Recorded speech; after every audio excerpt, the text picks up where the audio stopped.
Ipinatigil muna ni DPWH Secretary Vince Tizon ang bidding process ng lahat ng locally funded na mga proyekto ng ahensya. Sa gitna pa rin yan ang nagpapatuloy na investigasyon sa issue ng flood control projects. Ibinunyag naman ni dating DPWH Secretary Manuel Bunoan na may 15 flood control projects ang non-existent. Si Bernard Ferrer sa detalye. Pansamantala munang ipatitigil ang bidding process sa lahat ng locally funded projects sa buong bansa. Yan ang direktiba ni DPWH Secretary Vince Tizon bilang bahagi ng internal cleansing ng kagawaran.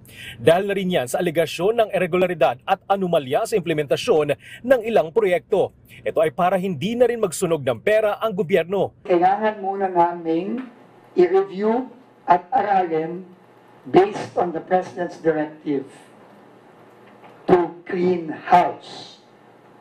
Okay?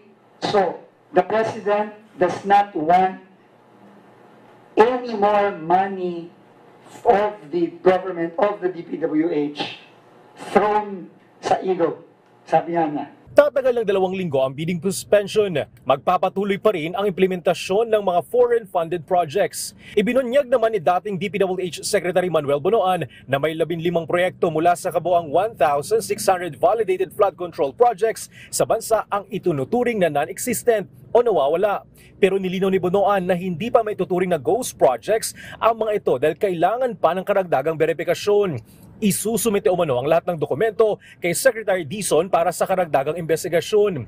Hiniling ni Secretary Tizon kay DOJ Secretary Jesus Crispin Remulla na isama sa lookout bulletin ng ilang opisyal ng DPWH at mga kontratista ng gobyerno. Kabilang sa mga pinangalanang individual, sina Cesara Descaya at Pacifico Descaya, President at Authorized Managing Officer ng Alpha and Omega General Contractor and Development Corporation. The President is serious, I am serious about this. So, hindi to lokohan. No? And you will find out in the next few days and weeks just how serious the President is. Nakahanda naman si Pasig City Mayor Vico Soto na tumistigo sa investigasyon ng Senado kung siya imbitahan. Nakikipagtulungan ng LGU sa mga mambabatas, lalo pat may sarili rin silang parallel investigation. Ang importante dito, managot ang kailangan managot. Whether they're government officials, contractors, suppliers,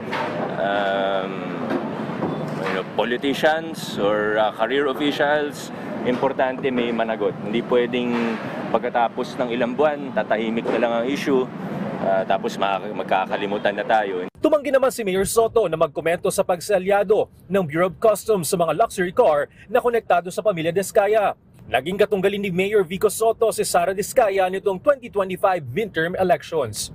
Bernard Ferrer para sa Pambansang TV sa Bagong Pilipinas.